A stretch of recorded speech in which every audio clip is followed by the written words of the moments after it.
ও দেশের সকল স্তরের জনগণ, আসসালামু আলাইকুম।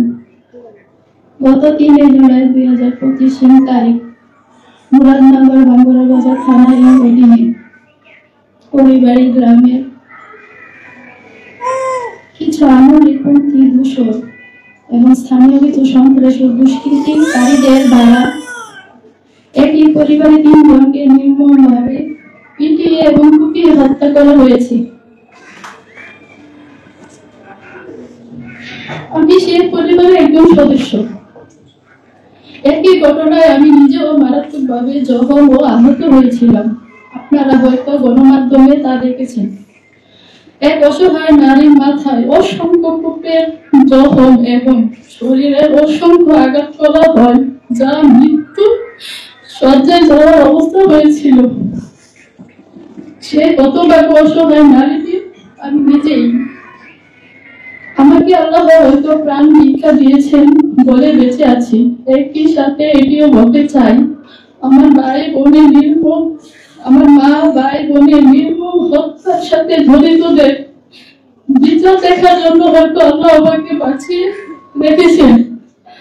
জানি না এমন নির্মম হত্যার বিচার দেখে যেতে পারবো কিনা, কারণ প্রতিনিয়ত মুখে আছে আমাদের বেঁচে যাওয়া সকল সদস্যরা।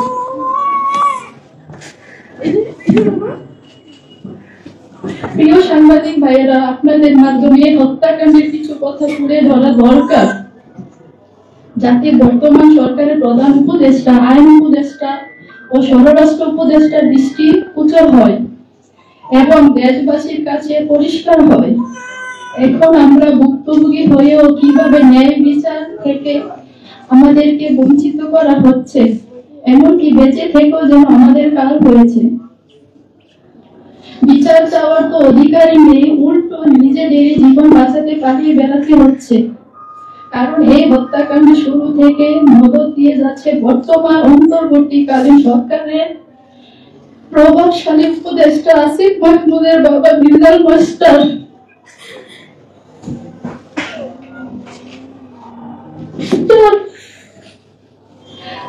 তার প্রভাব এবং সাহসে এমন হত্যাকাণ্ড চালিয়েছেন শিমু চেয়ারম্যান ও তার দূষণরা।